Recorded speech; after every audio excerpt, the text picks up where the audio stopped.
Her ex called her worthless. The Mafia Boss dropped $2 million without saying a word. Hello everyone. Before we begin today's story, I have a quick favor to ask. Please hit the subscribe button and turn on the notification bell so you never miss any of our channel's latest videos. It only takes a moment. It is completely free, and it is one of the best ways to support us as we continue bringing you more dramatic and emotional stories like this one. Your support truly means so much to us. And tell me, where are you watching from today? Share your city or country in the comments below. Thank you so much for being here. Now, let us return to our main character and continue the story. The moment someone tries to convince you that your worth has a price is usually the moment they reveal they have none. Rain traced slow silver lines across the towering glass windows of the Hawthorne Grand Hotel as Manhattan shimmered beneath a sky the color of polished steel.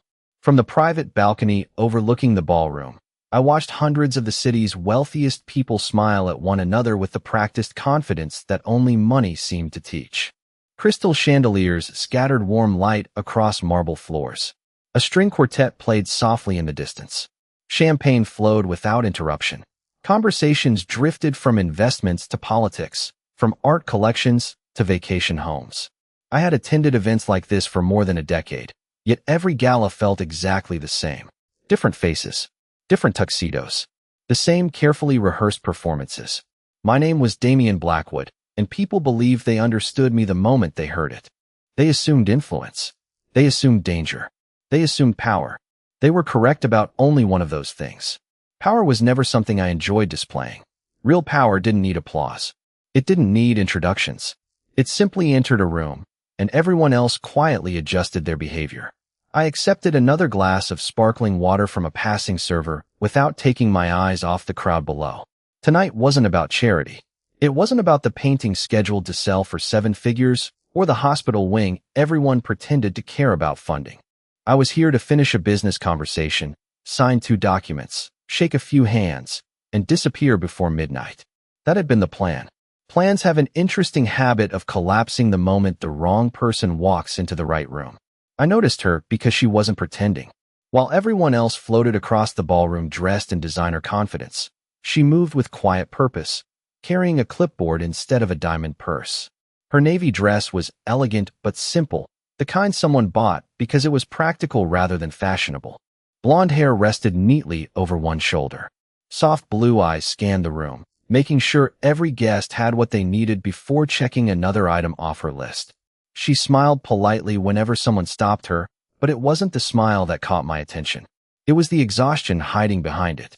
I'd spent enough years studying people to recognize the difference between fatigue and defeat. She was tired. She was not defeated. Who is she? I asked quietly.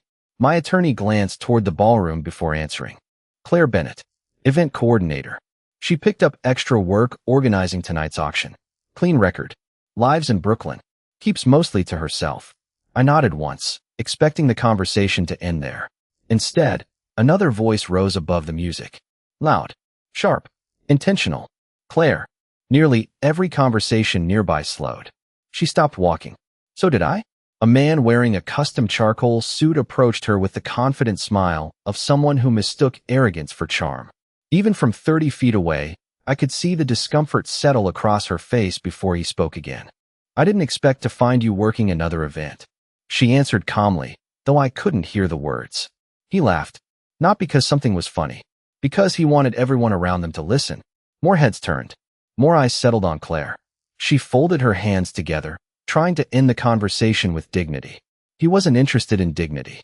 He leaned slightly closer, smiling wider as though delivering the punchline to a joke only he appreciated.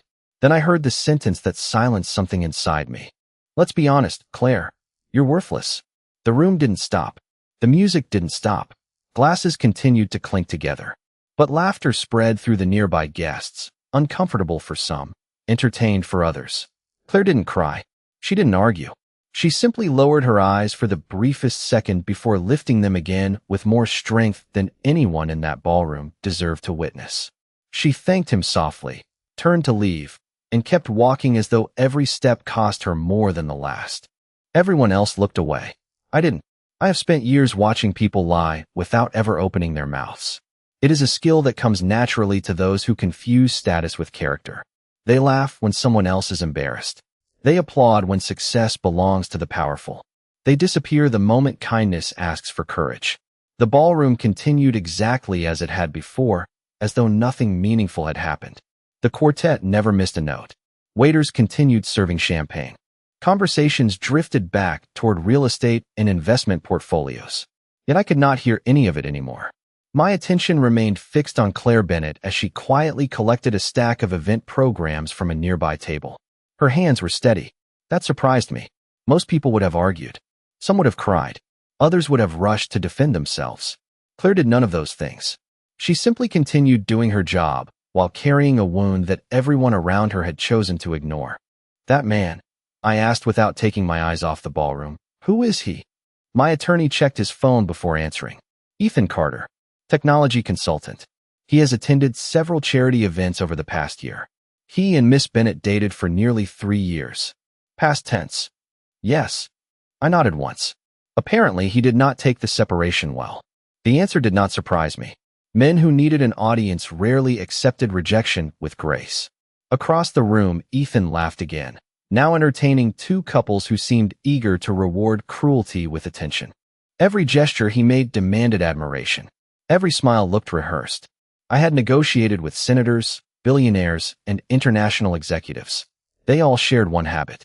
The louder they tried to prove their importance, the less they actually possessed. Claire moved toward the registration desk, answering questions from arriving guests with the same calm professionalism she had shown all evening. She smiled politely for an elderly couple before helping them locate their assigned table. A few seconds later, she bent down to retrieve a folder that had slipped from someone's chair. Not once did she look toward Ethan. Not once did she seek sympathy. She simply refused to let him decide who she would become tonight. I found myself remembering my mother. She used to tell me that dignity was the only thing another person could never steal unless you handed it to them willingly. I had not thought about those words in years. Somehow this woman had brought them back with nothing more than quiet resilience. Interesting, I said almost to myself. What is, my attorney asked. She still believes this evening is about everyone else. He looked confused. I continued watching. There was no performance in Claire. No calculation. Every guest she greeted received the same kindness regardless of their last name or bank account. She congratulated the artists whose work hung along the gallery walls. She reassured nervous volunteers. She thanked every member of the hotel staff she passed. Nobody important noticed those moments. I did. Wealth had introduced me to thousands of remarkable resumes. Character was much harder to find. My phone vibrated once. The message on the screen reminded me that the charity auction would begin in less than 5 minutes. The featured piece tonight was expected to sell somewhere around $200,000. The organizers looked excited. They believed that number would change lives. Perhaps it would. I slipped the phone back into my pocket. Across the ballroom, Ethan intercepted Claire again. I could not hear every word this time, but I saw the expression on his face. Smug. Certain. Convinced that he still occupied space in her thoughts. Claire answered briefly before attempting to walk away. He stepped sideways, forcing one final sentence into the conversation. Whatever he said caused several nearby guests to smile awkwardly. Claire lowered her eyes for only a heartbeat before straightening her shoulders once more. That single moment settled something inside me. I had arrived planning to sign paperwork and leave before dessert. Instead, for the first time that evening, I reached for the bidding paddle resting beside my chair. I have always believed that the value of an object is determined by the people competing to own it. The value of a human being is revealed by the people willing to stand beside them when there is nothing to gain. The ballroom lights dimmed as the auction host stepped onto the stage with polished confidence, welcoming everyone to the evening's final event. Applause rolled across the room like distant thunder. Guests returned to their seats. Conversations softened into whispers. Crystal glasses settled onto white linen tablecloths. I remained in the private balcony overlooking everything below, the polished walnut bidding paddle resting comfortably in my hand. Claire stood near the side entrance with another event coordinator, checking schedules and quietly making sure every detail unfolded without interruption. She belonged nowhere near the spotlight, yet somehow she had become the only person I could see. Ethan, however, seemed determined to keep reminding everyone of his presence. He deliberately chose a seat near the front, laughing louder than anyone else each time the auctioneer introduced another painting or sculpture. Every few minutes, he glanced toward Claire, wearing the satisfied expression of a man convinced he had already won something that no longer belonged to him. Then came the featured piece, an original oil painting donated anonymously by a celebrated American artist. The auctioneer smiled broadly. "Ladies and gentlemen, we will begin the bidding at $100,000. Several hands rose immediately. 120,000, 150,000, 180,000, 200,000. The numbers climbed steadily, exactly as everyone had predicted. I listened without truly hearing them. My attention drifted once more toward Claire. She was helping an elderly guest locate the evening program after it had slipped beneath a chair. She thanked the woman with genuine warmth before quietly stepping back against the wall, hoping to disappear into the background once again. Ethan noticed her. Of course he did. He stood from his chair for only a moment, just long enough to call across the nearby tables with a grin that invited others to participate. "You should watch closely, Claire. This painting is worth more than everything you will ever earn." A few uncomfortable chuckles echoed around him. Someone looked down at their plate. Someone else pretended not to hear. Claire remained perfectly still. She did not answer. She did not defend herself. She simply folded her hands in front of her and offered the faintest professional smile before looking away. That was the exact moment I stopped thinking about the painting. The auctioneer announced, "We have $240,000. Do I hear 250? I raised my paddle. The assistant standing beside me acknowledged the signal before the auctioneer smiled toward the balcony. $500,000 from our private guest. The room responded with surprised murmurs. Several bidders hesitated. One businessman answered with $600,000. Another offered $700,000. The competition continued for another minute before slowing. The painting had already exceeded every expectation. The auctioneer lifted his hammer slightly. $750,000. Going once. I looked toward Claire again. She still had no idea I was watching her. She still believed tonight belonged to everyone except herself. I lifted the paddle one final time. The assistant inhaled quietly before announcing my number into the microphone. The auctioneer blinked once, clearly wondering if he had heard correctly. Then his voice echoed through the silent ballroom. "Ladies and gentlemen, we have a bid of $2 million. Every conversation vanished. Every face turned toward the balcony. Even the musicians lowered their instruments. Ethan slowly looked upward, confusion replacing confidence. Claire followed everyone's gaze, her blue eyes searching for the person hidden behind the balcony lights. I did not stand. I did not smile. I did not explain myself. I simply lowered the bidding paddle back onto the table and looked directly at the man who had spent the evening convincing a remarkable woman that she was worth nothing. Silence has a sound. It is the sound of expensive watches stopping halfway to a glance. It is the sound of champagne glasses freezing inches above the table. It is the sound of people realizing they may have misunderstood the room. The auctioneer remained motionless, his hand still wrapped around the wooden gavel as though he needed another heartbeat to believe the number he had just announced. $2 million. Nobody challenged it. Nobody even attempted to raise another paddle. They simply stared toward the private balcony where I remained seated behind the tinted glass. I had no interest in becoming the evening's entertainment. I stood only after the auctioneer finally cleared his throat and declared the painting sold. Polite applause returned in scattered waves, hesitant at first, then stronger as guests remembered they were expected to celebrate generosity. They applauded the donation. They applauded the charity. They had no idea they were applauding something entirely different. "Shall I prepare the paperwork, sir?" my attorney asked quietly. "Yes," I answered. "And make certain the foundation receives every dollar tonight." He nodded before following two organizers toward a private conference room. I adjusted the cuff of my black jacket and walked toward the staircase leading down to the ballroom. Conversations faded again as I appeared. That reaction had followed me for years. Some called it respect. Others called it reputation. I had stopped worrying about the difference long ago. Guests stepped aside without being asked. Hotel staff offered polite smiles. Board members greeted me by name. I acknowledged each of them with a simple nod before continuing across the marble floor. My destination was not the stage. It was not the organizers waiting to thank their largest donor. It was the quiet corner where Claire stood staring at the auction catalog still resting in her hands. She looked as though she had not yet returned to the room. Her eyes lifted when she sensed someone approaching. Surprise crossed her face first, then uncertainty. She recognized me immediately, although we had never spoken. "Mr. Blackwood," she said softly. "Congratulations on the winning bid." Her voice remained steady, but I noticed the slight tightening of her fingers around the folder she carried. She was nervous, not frightened, simply uncertain why someone like me had stopped in front of her. "Thank you," I replied. "The event was organized well." She blinked once, almost caught off guard by the compliment. "That means a great deal. Everyone worked very hard, including you." A faint smile appeared before disappearing almost as quickly. "That is my job. You seem to take it seriously. People deserve their best evening, even if they never know who helped create it." There it was again, that quiet habit of placing everyone else ahead of herself. I understood why it bothered me.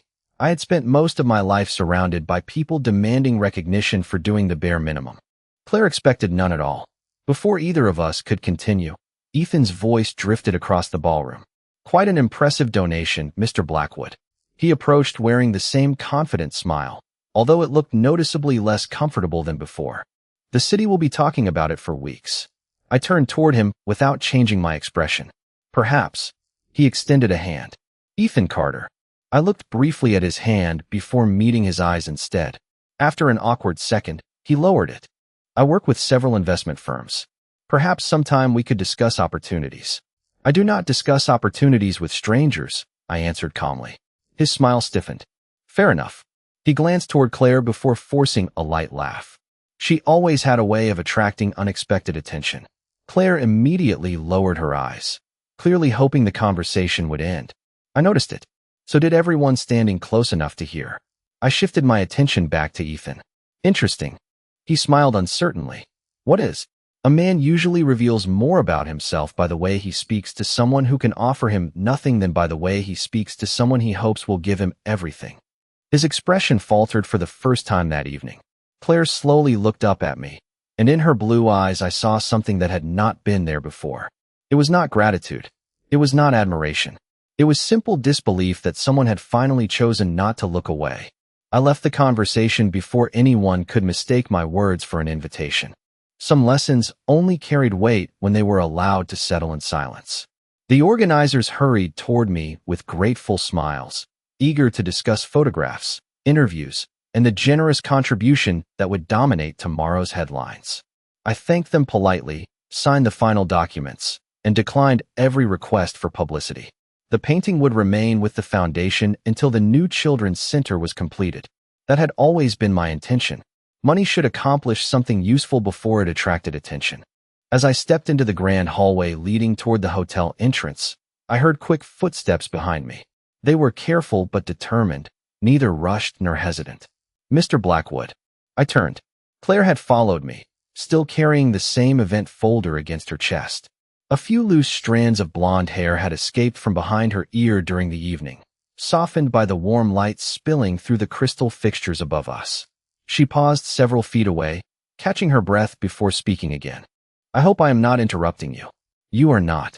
She nodded slowly, as though deciding how to begin. "I wanted to thank you for supporting the foundation tonight. They have worked for months to make this event successful. They earned every dollar." She smiled faintly. "They will be relieved to hear that." There was a brief silence between us. She looked down at the polished marble floor before meeting my eyes again. "There is something else." "Go on." "If what happened earlier had anything to do with me, I am sorry." Her words caught me completely off guard. Not because they were dramatic, but because they were sincere. Most people in her position would have assumed they deserved an explanation. Claire apologized for something she had never caused. "Why would you apologize?" I asked. "I do not want anyone making expensive decisions because they feel sorry for me." I studied her expression carefully. There was no manipulation, no hidden expectation, only quiet honesty. "You believe pity motivated me?" She hesitated. "I do not know what motivated you." "Good." She looked confused. "Because neither does anyone else in that ballroom." A soft breeze drifted through the revolving doors as guests gradually began leaving the hotel behind us. Black luxury sedans lined the curb outside, while photographers waited across the street, hoping for one final headline before midnight. Claire glanced toward them before looking back at me. People will probably invent all kinds of stories tomorrow. People usually do. She gave a small laugh despite herself. It was the first genuine laugh I had heard from her all evening. It lasted barely a second, yet somehow it transformed the exhaustion I had noticed earlier into something lighter. I should get back inside, she said. There is still cleanup to finish. At this hour? The guests only see the beginning of an event. Someone has to stay for the ending.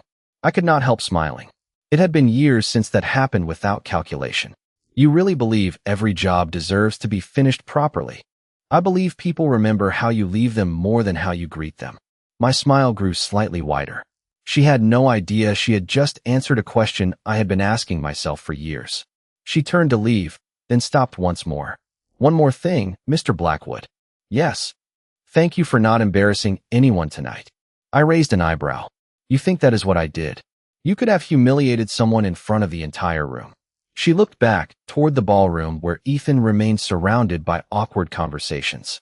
Instead, you reminded everyone that respect cannot be measured by a bank account. Before I could respond, she offered one final grateful smile and walked back through the golden doors without waiting for my answer. I watched until she disappeared into the ballroom, realizing something I had not expected when the evening began. For the first time in many years, someone had thanked me for the one thing money had never been able to buy. Restraint. Some encounters end when the conversation is over. The important ones begin the moment two people walk in opposite directions and still cannot stop thinking about each other. I climbed into the back seat of my car as the rain softened into a quiet mist across the streets of Manhattan. The driver waited for instructions. My attorney closed the door beside me, placed a leather folder on the seat, and adjusted his glasses. "Home, sir?" he asked. I looked once more toward the entrance of the Hawthorne Grand Hotel, where guests continued filtering into the night beneath umbrellas and flashing cameras. Somewhere inside those walls, Claire was still working while everyone else celebrated the success of an evening she had helped create. "Not yet," I answered. "There is something I want to know." My attorney understood immediately. He opened the folder resting on his lap. "We have already started gathering public information." "Only public information," I replied. "I am not interested in invading anyone's private life." He nodded. That distinction mattered to me. Influence could open almost any door, but character was measured by the doors you chose to leave closed. As the car remained parked along the curb, he reviewed the notes that had already arrived. Claire Bennett, 26 years old, born in Vermont, graduated from a state university with a degree in hospitality management. No outstanding debts beyond standard student loans. No lawsuits. No criminal record. She volunteers twice a month at a neighborhood food pantry in Brooklyn. I listen without interrupting. Current employment? Freelance event coordinator. She works several contracts each month because the company she worked for downsized last year. References? Excellent. He paused before continuing. Multiple former employers described her with the same phrase. Which was? He looked up from the page. She always makes everyone else's day easier. I leaned back against the leather seat. Somehow that answer felt exactly right. No dramatic achievements. No extraordinary headlines. Just quiet consistency. The rarest quality I had ever encountered. My phone vibrated. A message from one of the charity board members thanked me once again for the donation and invited me to next year's gala. I placed the phone face down without replying. Another message arrived almost immediately from a business associate asking whether the rumors about the $2 million bid were true. I ignored that one as well. It amazed me how quickly people became interested in numbers while remaining completely blind to the reason behind them. "There is one more detail," my attorney said carefully. "Mr. Carter." I looked toward him. "What about him?" According to several people at the event, this was not the first time he embarrassed Miss Bennett in public. A quiet disappointment settled over me. Did anyone intervene? He closed the folder slowly. Apparently not. I looked out the rain-covered window. Thousands of lights reflected across the wet pavement, each one stretching into long golden lines that blurred together before disappearing beneath passing traffic. I had spent years building companies, negotiating impossible agreements, and protecting people who depended on me. Yet tonight, one simple truth refused to leave my mind. Sometimes the greatest failure in a room was not the person speaking without kindness. It was everyone else choosing silence because kindness required courage. Sir, my attorney asked, schedule a meeting with the Children's Foundation next week. Of course. And find out whether they need long-term partners instead of one-night donors. He smiled slightly. I thought you disliked joining boards. I still do. Then why? I watched another hotel employee help an elderly guest into a taxi before returning inside without expecting recognition. Because I met someone tonight who reminded me that the people changing the world are usually the ones whose names never appear in the headlines. At that exact moment, the revolving doors opened again. Claire stepped outside carrying 2 heavy storage boxes toward a delivery van parked across the street. She believed the evening had already forgotten her. She had no idea that before the night was over, she had quietly changed the direction of mine. The people who change your life rarely announce their arrival. They simply leave you unable to remember who you were before you met them. The following Tuesday, the conference room overlooking the East River filled with architects, foundation directors, and financial advisors discussing the future of the Children's Center. Blueprints covered the polished oak table. Budgets appeared on large presentation screens. Everyone spoke in precise numbers, projected timelines, and carefully measured expectations. I listened for nearly an hour before asking a single question. Who coordinates the volunteers once construction is complete? The room fell quiet. The executive director adjusted her glasses before answering. At the moment, we do not have anyone permanently assigned. Why? Funding has always been focused on the building itself. Staffing comes later. I nodded slowly. It was a familiar mistake.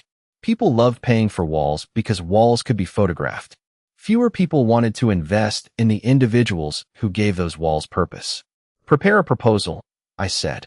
Not only for the building, but for the people who will keep it alive.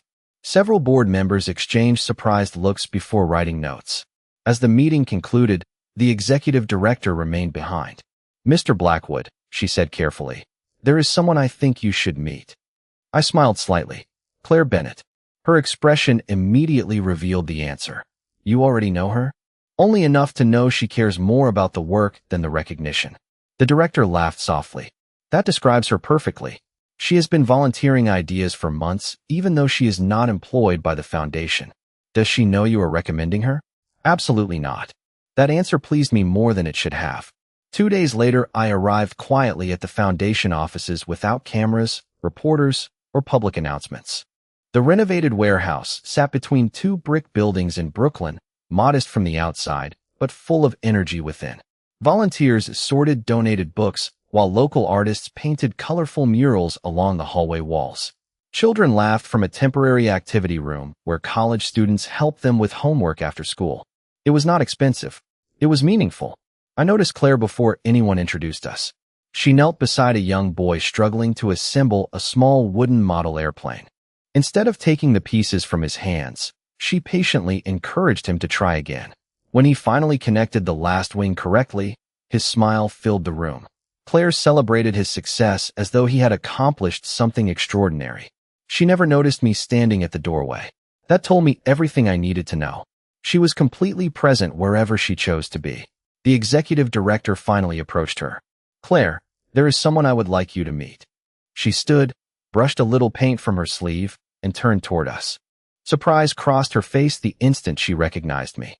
Mr. Blackwood? She asked. I did not know you were coming. Neither did I until this morning. She smiled politely. Welcome. There was no nervousness this time. No uncertainty.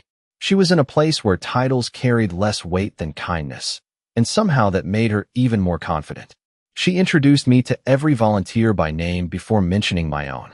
Never once did she describe the donation or the gala. To her, I was simply another visitor. As we walked through the center, she spoke passionately about after-school tutoring, job readiness workshops, and community meals. She described every project in terms of the people it would help rather than the money it required. When we reached the unfinished courtyard, she looked toward the empty space where children would eventually play. This place does not need someone to save it, she said quietly. It just needs enough people who refuse to give up on it.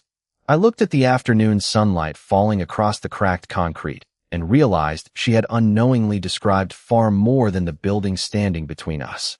The strongest people I have ever met were never the loudest.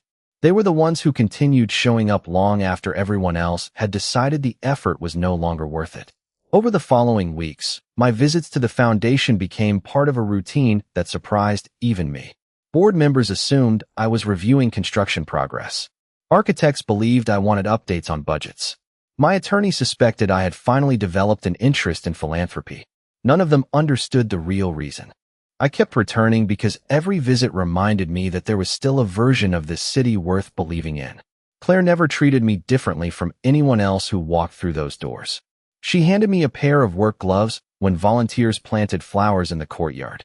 She asked me to carry folding tables before a community dinner. One Saturday morning, she laughed quietly after discovering I had assembled several bookshelves backward. "You negotiate billion-dollar agreements," she said with an amused smile. "But apparently instruction manuals are still undefeated." I looked at the crooked shelf before shaking my head. "It appears they are." She smiled again, and for the first time I found myself laughing without calculation. It was unfamiliar. It was also strangely comfortable. As the afternoon continued, children filled the courtyard with the kind of energy no amount of money could manufacture. One little girl ran toward Claire holding a drawing she had colored with bright blue and yellow markers. "Miss Claire," she said proudly, "I made this for you." Claire knelt to accept the picture as though it belonged in an art museum. "This is beautiful," she told the little girl. "May I keep it?" The child nodded enthusiastically before racing off to join her friends. Claire carefully placed the drawing inside a folder rather than setting it aside. I noticed every detail.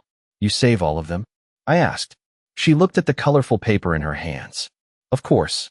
Even the simple ones." She smiled gently. "Especially the simple ones. Those are usually the most honest." Her answer stayed with me long after the conversation ended. Later that afternoon, we walked through the nearly completed children's center while volunteers cleaned paintbrushes and stacked donated books along freshly finished shelves. Sunlight poured through the new windows, filling the rooms with a warmth that had been impossible only weeks earlier. "Do you ever regret leaving your old job?" I asked. Claire considered the question before answering. "Sometimes I regret the uncertainty. I never regret choosing peace over being treated without respect." I nodded slowly. "That decision usually costs something." "Yes," she admitted. "But staying would have cost much more." I understood exactly what she meant. There are losses that protect your future, even when they hurt in the present. Before we reached the front entrance, a familiar voice interrupted the quiet afternoon. "Claire." We both turned. Ethan Carter stood just outside the building, dressed as carefully as he had been the night of the gala, though his confidence no longer seemed effortless. He glanced briefly toward me before returning his attention to Claire. "Can we talk for a minute?" Claire remained calm. "If it is about the past, I do not think there is anything left to discuss." He hesitated, clearly aware that this was no longer the conversation he had expected. "I just wanted to apologize." She listened without interrupting. "I was angry," he continued. "I said things I should not have said." Claire thanked him politely for the apology, but her expression never changed. There was no bitterness in her voice. There was also no invitation to reopen a chapter she had already closed. She simply wished him well and stepped back inside the center. As the door closed gently behind us, I realized something remarkable. The woman he once believed he had diminished had not become stronger because someone powerful defended her. She had always been strong. The only difference was that she had finally stopped asking someone else to decide her worth. People often ask when my life changed. They expect me to mention the companies I built, the contracts I signed, or the fortune that gave me access to rooms most people never enter. They are always surprised by the truth. My life changed the day I met a woman who had almost forgotten how valuable she was because someone else had spent too long convincing her she was not. 6 months passed, and the children's center opened beneath a bright autumn sky. Families filled the courtyard long before the ceremony began. Children hurried between classrooms carrying backpacks almost larger than they were. Volunteers welcomed neighbors with warm meals, books, and laughter that echoed through every hallway. The building was beautiful, but it was never the greatest achievement. The greatest achievement was watching people believe in one another again. I stood quietly near the back as community leaders thanked donors and volunteers for making the project possible. When the executive director invited Claire to the stage, she hesitated exactly as I expected. Recognition had never been something she chased. The applause that followed was different from the applause at the gala months earlier. This was not polite admiration for wealth. It was genuine appreciation for someone who had earned the respect of every person in the room. Claire accepted the microphone with her familiar calm smile. "This place was never built by one person," she said. "Every volunteer, every teacher, every family, every child, and every supporter placed another brick in something much bigger than a building. Thank you for believing that kindness is still worth investing in." The audience rose to their feet before she even finished speaking. I joined them. Not because everyone else was standing, but because she deserved to know that someone saw the countless quiet moments no applause had ever recognized. After the ceremony ended, we walked slowly through the now familiar courtyard while children chased one another beneath colorful banners hanging between the trees. Claire stopped beside the small flower garden we had planted together weeks earlier. Bright yellow flowers swayed gently in the afternoon breeze. "You never told anyone why you donated that night," she said. I smiled. "It was never important." "I think it was." I looked toward the children laughing nearby before answering. "People assumed I spent $2 million because of a painting." She waited patiently. "The truth is that I spent it because I refused to let one cruel sentence become the loudest voice in the room." She looked at me for several quiet seconds. "You know," she said softly, "you never tried to rescue me. You never needed rescuing." Her eyes glistened in the warm sunlight, but her smile remained steady. "Thank you for understanding the difference." I nodded once. That difference mattered more than either of us could explain. Respect was never about speaking for someone. It was about standing beside them until they remembered how to speak for themselves. As the afternoon faded into evening, families slowly returned home, volunteers folded tables, and the center settled into the peaceful silence that follows meaningful work. I remained outside for a moment longer, watching the lights inside each classroom come alive one by one. Months earlier, I had believed I was funding a building. Instead, I had witnessed something far greater. Claire taught me that dignity cannot be purchased, confidence cannot be borrowed, and real wealth is measured by the number of lives made lighter because you chose to care. The world still knew me as a man who could buy almost anything. But the greatest gift I ever received came from someone who never asked me for a single dollar. She reminded me that the strongest people are not the ones who hold power over others. They are the ones who quietly help others discover the power they carried within themselves all along.